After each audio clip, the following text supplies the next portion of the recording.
Assalamu alaikum wa rahmatullah. The questions you have, may Allah reward you and protect you, very serious questions. And you need to open up a hotline, a Mufti hotline, to have somebody to constantly answer the questions of fiqh. And so because of the limited time, we cannot answer some fiqh questions. You have to give this to the local faqih and have them answer what is on your mind. One question is saying, I have read about the Nation of Islam in America, how they are misguiding the Muslims and how their false propaganda is being dealt with in America. Yes, there was a group that started in the 1930s, and they came from the descendants of the slaves, but they did not have the proper understanding of Islam, so they mixed up Islam with Christianity and black nationalism, and they came up with this organization. And they said that their leader was Allah in person, and their teacher, Elijah Muhammad, was the last prophet. And so, but this was identified as being false teachings, and one of their followers, Malcolm X, he rebelled against them and came into real Islam, and then realized that it is the religion of all nations, all colors, and Allah subhanahu wa ta'ala is above 7 heavens.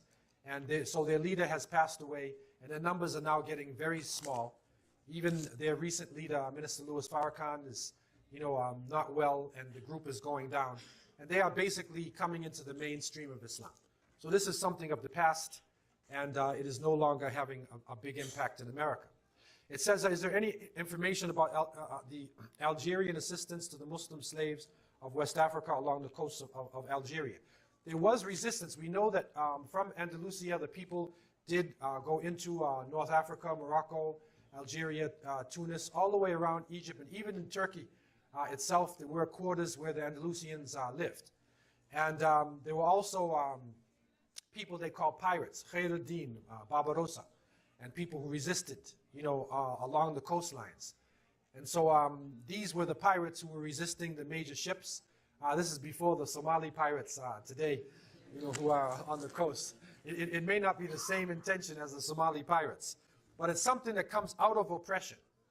And they're resisting in the best way that they know how, the great powers. And so this was a manifestation. And there was some interaction with Muslims in North Africa and West Africa in resistance of Islam. It said yesterday, you said that in a few years the world constitution will radically change. Please elaborate on this. What I was speaking about is that we can see from the Alamat al-Sa'a, from the signs of the last days, that we are in a period of great natural catastrophes. And the Prophet ﷺ spoke about earthquakes and different natural catastrophes that would come before the day of resurrection, and this has come to pass. The environment, we see what's happening in the environment. Most of the hurricanes and floods and temperature changes that are happening in the world, when they describe them, they say it is the worst in living memory. In living memory. They're even talking here now about the rain coming down and floods. They're talking about 100 years ago. So everything is now getting extreme as we go toward the day of resurrection. And so when this happens, when the flood comes, when the hurricane and tornado comes, then people are forced to go back to the basics. And so the so-called great powers of the world, with great changes in the environment, can be brought to their knees. And so Muslims need to now, before it is too late, to organize ourselves and to go back to our faith, and to prepare ourselves for the coming times. What do you suggest for someone who is weak in faith and used to do many negative acts, and they struggle now to deal with their deen? There's a lot of questions like this. And it is important for us that we try to understand, and this is important when we're teaching ibadah, not just to teach somebody how to make salat, but why do we make salat? Not just how do we fast in Ramadan, but why are we fasting in Ramadan? We need to know more now about the rituals that we are doing. Because if we just do rituals without understanding why we are doing it, if we don't talk to Allah, in a sense, when we are making our salat, we have a chance to communicate with the creator of the heavens and the earth. If we just look at salat as a duty that we're doing, or going up and down and doing it because everybody else is, and don't make it personal, then it becomes difficult. But when we realize that that salat is a chance for us to communicate with the creator, and changes can happen in our life, dua is real, then the salat becomes a source of strength when you are in trouble. That's why the Prophet ﷺ would say to Bilal, Arihna bis salat. You know, make us relaxed with salat. It wasn't a burden to make salat. It was relaxation. And in Ramadan, when we make Salatul Taraweeh, it is supposed to be relaxation. You know, you're doing Taraweeh, Raha. But sometimes we're doing Taraweeh and it's like aerobics or something, up and down and going and, you know, reading and like we're missing out on the beauty of the Quran. It is better to read a few verses with tajweed and tartil and we understand it than to read so fast that you don't even know what's going on. You're going up and down and you're just tired and dizzy. This is not the purpose of salat. So we need to go back, you know, to that real connection with Allah subhanahu wa ta'ala when we are doing our actions. And I would recommend to people that the study of Asiratun Nabawiyah. Study Seerah, study the lives of the companions of the Prophet sallallahu alaihi wasallam. When we see living Islam, because when you read these stories, it helps to build your heart. It strengthens you because you see how human beings took this knowledge and the things that they did. So sometimes we just, you know, learn the rituals, but we don't study our history. We don't have perspective. So we need to have, you know, to know the story of the prophets, the story of the companions of the prophets, the great scholars, you know, what they have done, and also travel to different places. Travel to Mecca and Medina. Try if you possibly can. You have an Australian passport. Make salat in Masjid al-Aqsa. Alhamdulillah, we took 45 people from the Cape and we made Salat al-Jumu'ah in Masjid al-Aqsa. And the brothers and sisters were glad to see us. And they said, tell the Muslims, come to the masjid. Don't abandon Masjid al-Aqsa. And so if you have the capability and with an Australian passport, you may be able to get in. If you have the ability, then go to Masjid al-Aqsa. Travel to these different places, you know, to understand the deen, you know, and this will raise, you know, your consciousness. And then get involved in Islamic activities. Feed the poor, relief work. There's a lot of crises going on. Get involved with relief. Get involved with building the masjids, building centers. Get involved in these activities. When you're involved in this, when you give from that which is you love, when you are involved in this, it creates a type of mahabba inside of your heart. There's a love that develops inside of your heart. So it's important to be involved in these activities and not just the 5 pillars and a few actions. Just stick with these things and they become dry. But we need to have that love along with what we do. It is saying, I've recently realized that I really need Allah subhanahu wa ta'ala. I'm trying so hard to stay focused and I want to wear hijab, but I feel anxious about work and social surroundings. What advice do you give? Well, it's important for you to be around sisters who are wearing hijab. And also I would advise to the sisters, what happened in Canada is that the sisters got together and they had circles where they would share their experiences. So they share what they're going through. And when you share it with other people who are going through it, then you learn strategies, and you also have somebody who can relate to you in terms of what you're going through, trying to wear the hijab, you know, or you know, and trying to appear like a Muslim. It's very difficult for the sisters because they will stand out more in public. The brother can come to the masjid with his thobe, and then he puts on his Superman shirt and goes downtown, and he hides. And so, but this really is a shut-off. It's a nobility that Allah subhanahu wa ta'ala has given to you, and it's something, you know, taken from the prophets. They suffered also. And so what you're going through, inshallah, will be a light for you on the day of resurrection.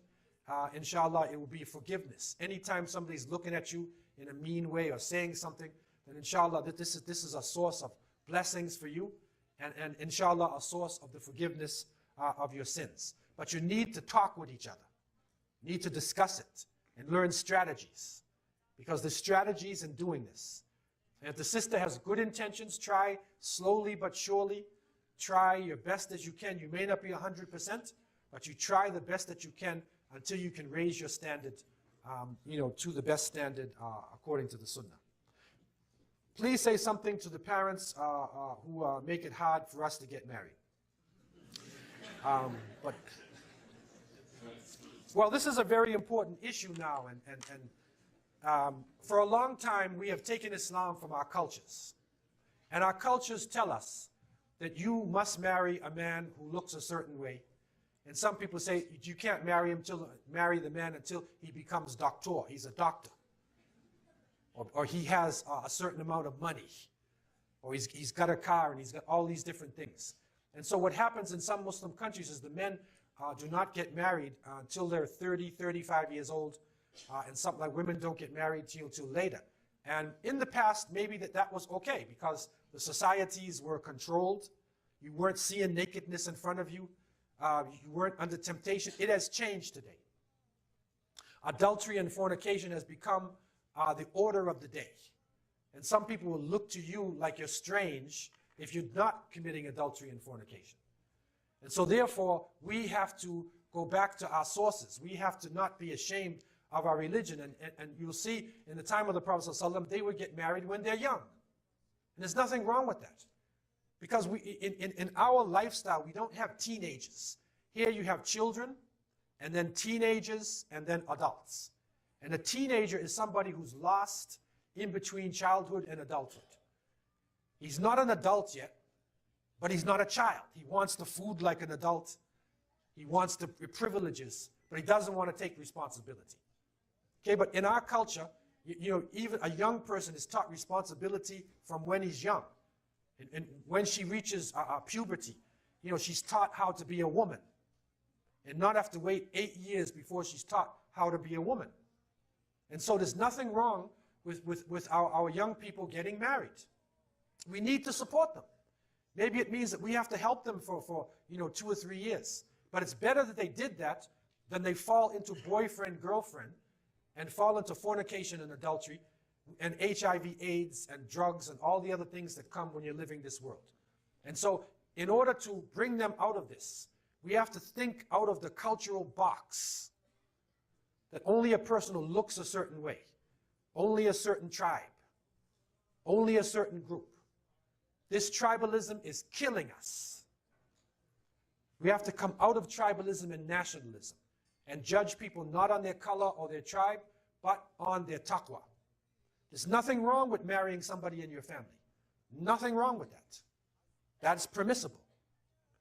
But our family, our greater family, which is supposed to be deeper than blood, is the family of Islam.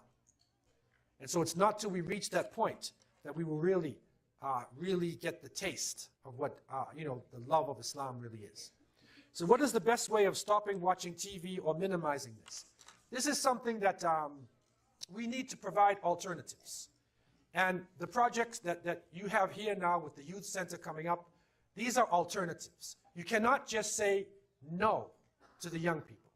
You have to have alternatives. And so therefore we need to support alternative documentaries, television programs, DVDs, so they don't have to watch these other things. Because this generation is in the habit of sitting and watching boxes, watching tubes.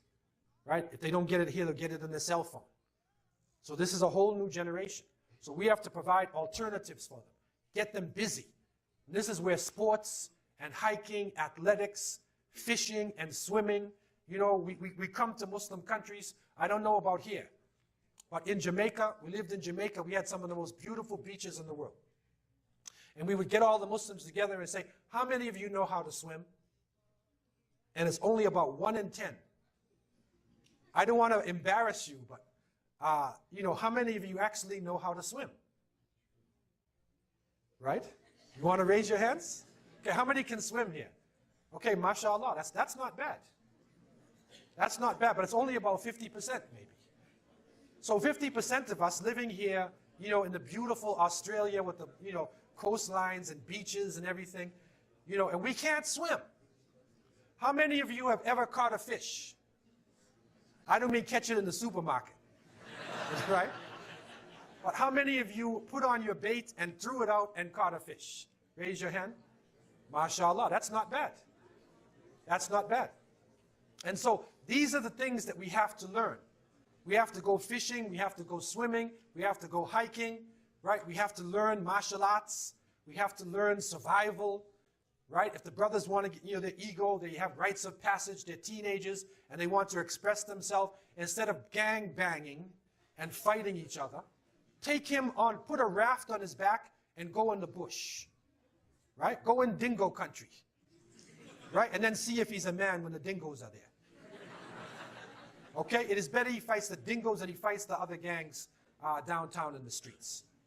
And so this is what we need. Challenge ourselves in the natural world, right? And not with these false things, because it ends up with drugs, ends up with fornication, and crime, terrible crimes we fall in, and the shaitan is waiting for us. So natural alternatives are, an important issue. Another question is saying, it's speaking about this research that is there in Arabic. Inshallah, I will listen to this tonight. They gave it to me recently in a disc. Maybe I'll give it to the Amir too. I'll put it on a flash drive and I'll give it to the Amir. So inshallah, you can have this available and see this study. I just caught the first half of it. It's unbelievable what he has found. But I will try to see it and mention his name tomorrow, inshallah. But I'll leave this with you so that you can view this together and see what this researcher has come with. And it is in the Arabic language, but we can get it translated for those who don't speak Arabic. It says, my friends make fun of me when I don't want to talk to boys and join their parties and music and dancing, and they know it's wrong, but they don't believe you can behave. Well, it's important, and one of the issues coming up in our 40 Hadith of Islamic Revival, which we're doing a course at ISNA headquarters, and inshallah I'll be leaving this text with you as a metan. The Prophet ﷺ said it in one of the traditions. He said that a person, al-maru ala dini khalili, fal yandur ahadukum men yukhalilu, or kama qala Islam. He said the person will be on the religion of his friend. And so make sure who are your friends. This is an important thing. This deals with what we call today peer pressure. It's peer pressure. So the Prophet ﷺ is saying, you're going to be on the religion of your friends. So if your friends don't like to make salat, if your friends swear, then you're going to be following their lifestyle. Because you're with them and you want to make salat and none of them are making salat. So you feel strange amongst them. So try to be with people who make salat. Who are modest, who don't swear and carry on with different activities. And so then life will be easy. It may be difficult, at first, but make sure that you watch who you make your friends.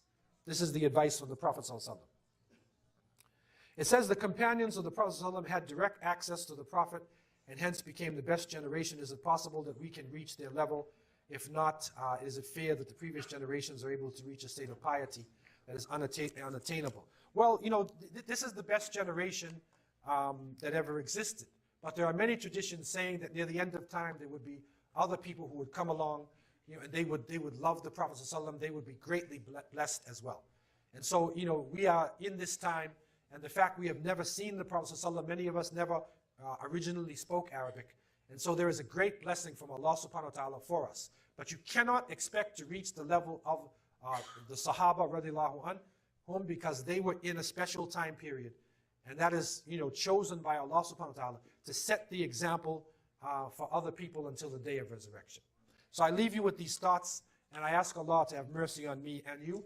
And I emphasize again now that these words that I'm saying to you, I'm not saying to you just for entertainment. But I'm saying it to you because this is a reality that Muslims are facing.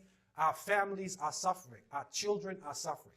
And so we are called upon now to do something, to give from where it hurts, and to commit ourselves now And if you got anything out of the words that I have said tonight, then you need to commit yourself to do something to assist this community. And we have to drop these names. I don't like this group. I don't like that leader. I don't like this school of thought. We have to drop this now and to support an Islamic activity, if it's being done within, the levels of Ahl Sunnah wa Jama'ah. Even if it's not our group, we support other Muslims as Ahlul Qibla.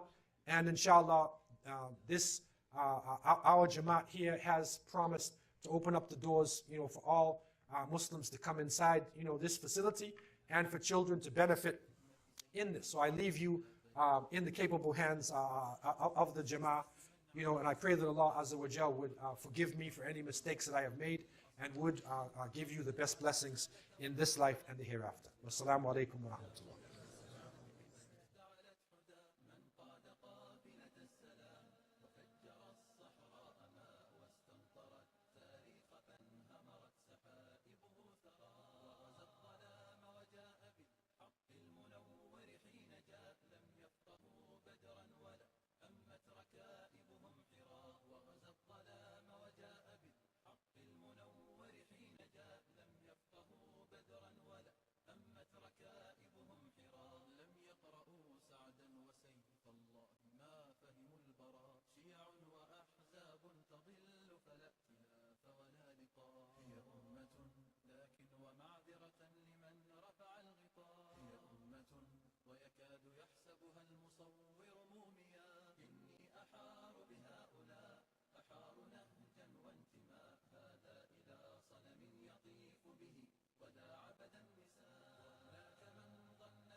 يكافئه الله بها يوم القيامة.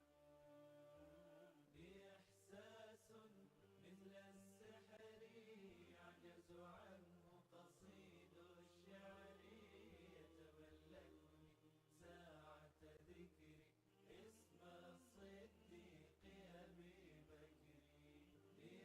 إحساس مثل السحر يعجز عنه قصيد الشعر، يتملكني ساعة ذكري اسم الصديق أبي بكر. مهما أشرقت الأيام وانتسبت كل الأقوام، لن تجدوا بين الأعلام مثل الصديق أبي بكر. مهما أشرقت الأيام وانتسبت كل الأقوام، لن تجدوا بين الأعلام مثل الصديق أبي بكر.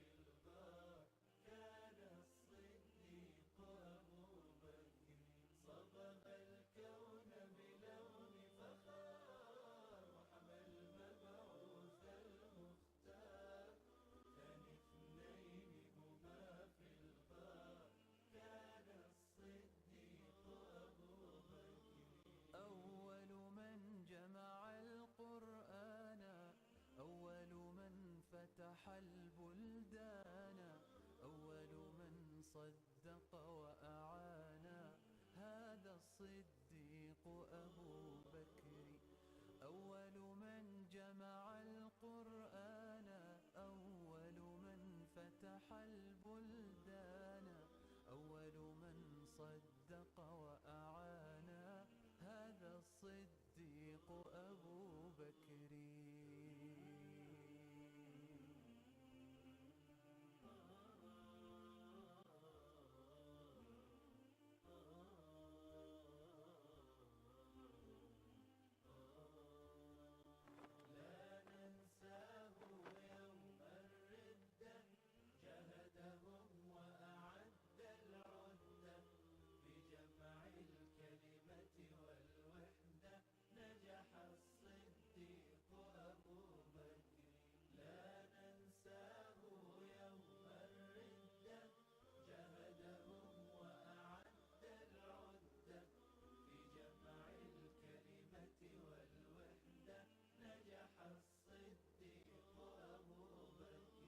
صاحب محمد طول حياة ثبت وثبت وقت وفاة، وغدا جارا بعد ممات هذا الصديق أبو بكر.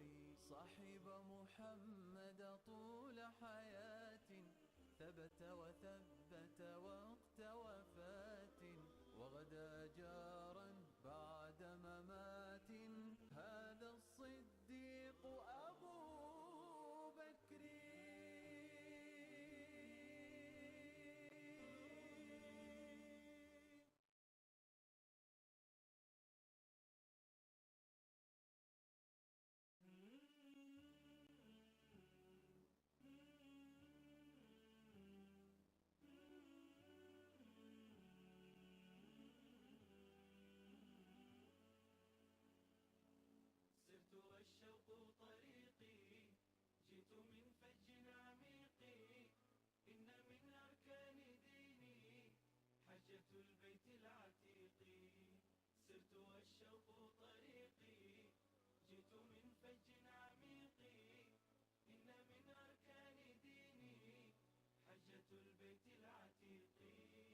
جئت للبيت الحرام لألبي في الزحام، ويطوف القلب حبا بين ركن ومقام.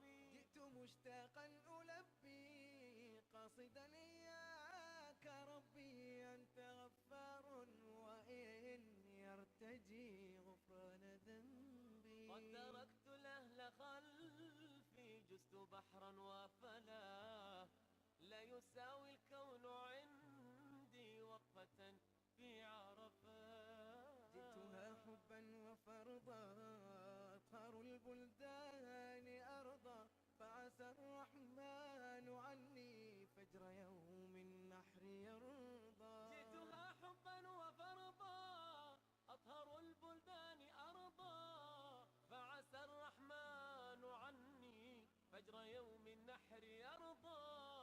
عجما جاءوا وعربا ركبوا بحرا وجوا، ليس بين الناس فرق أبدا إلا بتقوى. عجما جاءوا وعربا ركبوا بحرا وجوا، ليس بين الناس فرق أبدا إلا بتقوى. جئت مشتاقا ألبي قاصدا إياك ربي، أنت غفار وإني أرتجي غفران ذنبي. جئت من فج عميق إن من أركان ديني حجة البيت العتيق. سرت والشوق طريقي، جئت من فج عميق إن من أركان ديني حجة البيت العتيق.